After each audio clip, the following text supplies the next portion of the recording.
Alors, depuis le début de l'année, l'Agence de l'environnement et de la maîtrise de l'énergie, plus connue sous le sigle de l'ADEME, a vu son existence fragilisée par des déclarations de présidents de groupe à l'Assemblée nationale, au Sénat et à la région Île-de-France. Vous aimez bien charrier un peu nos camarades, mais les présidents que je cite, ce sont aussi vos amis politiques, c'est M. Wauquiez, c'est M. Larcher, c'est Mme Pécresse.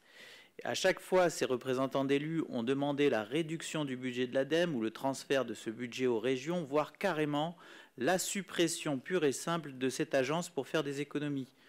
Ces attaques n'ont pas été seulement ciblées sur l'ADEME, mais aussi sur de nombreuses agences de l'environnement, comme l'Office français de la biodiversité et l'Agence Bio. Ces déclarations nous préoccupent, car elles ont été suivies de faits concrets qui ont décrédibilisé ou amorcer la disparition des agences précitées. Les appels à la disparition des agences de l'environnement sont malheureusement partagés par de nombreux groupes d'extrême droite en France et dans le monde entier.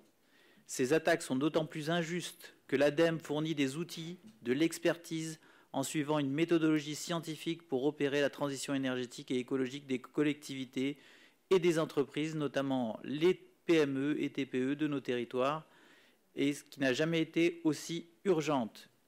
Une expertise environnementale d'ailleurs largement saluée pour son efficacité, selon un rapport de l'Inspection générale des finances en 2023. Le département des Hauts-de-Seine, par sa stratégie des espaces de nature votée le 2 avril 2021, a identifié des partenaires prioritaires comme l'Agence régionale de la biodiversité, intégrée à l'Institut Paris Région, pour signer une convention.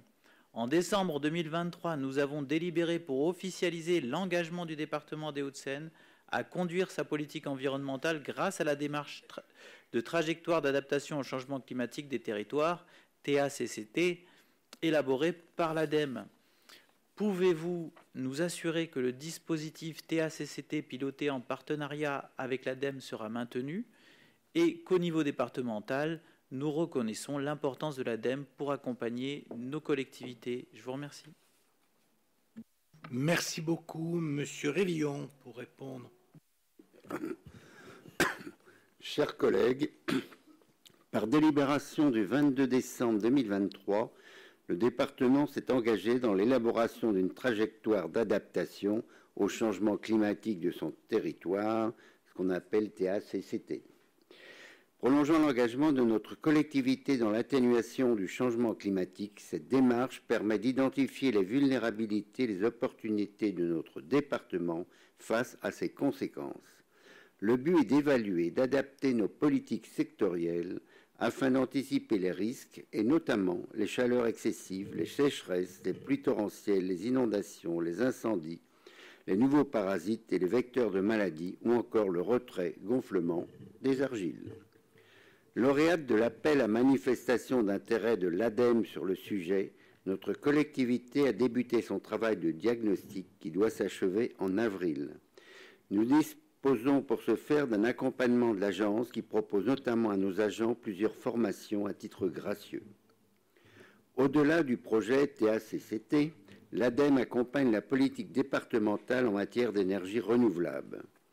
Dès 2023, l'ADEME a été intégrée au comité technique d'élaboration du schéma directeur des réseaux de chaleur.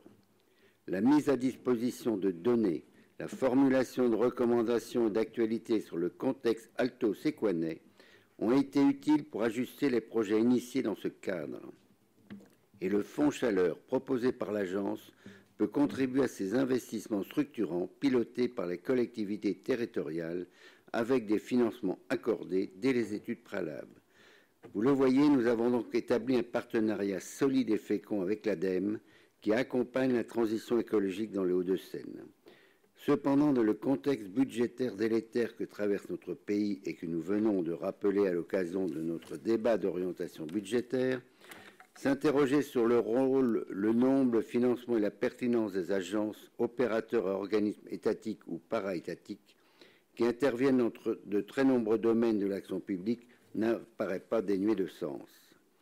Le déficit abyssal que nous connaissons nécessite en effet des efforts de l'ensemble des administrations publiques, aujourd'hui largement concentrées sur les collectivités locales, comme nous venons de le dire, elles qui sont pourtant primordiales à la réussite de la transition écologique sur chaque territoire. À ce titre, et sans jeter l'opprobre a priori sur telle ou telle structure, le travail de contrôle et d'évaluation qu'engage le Sénat, à l'initiative du groupe Les Républicains, à travers une commission d'enquête, apparaît particulièrement pertinent pour étudier ces structures, leur mode d'intervention, pour voir aussi si elles répondent toujours aux besoins qui a suscité leur création, si elles ne sont pas redondantes avec les missions des administrations, et donc si elles s'inscrivent dans une vision cohérente de l'organisation de l'action publique. Car le premier enjeu, il est bien dans l'efficacité de nos politiques publiques. C'est ce qui nous préoccupe au premier chef quand nous sollicitons une expertise externe dont nous pouvons avoir besoin lorsque les compétences n'existent pas au sein de notre collectivité. Et c'est ce qui nous a guidés dans notre sollicitation de l'ADEME pour mener à bien la démarche THCCT, dont je vous confirme qu'elle est maintenue.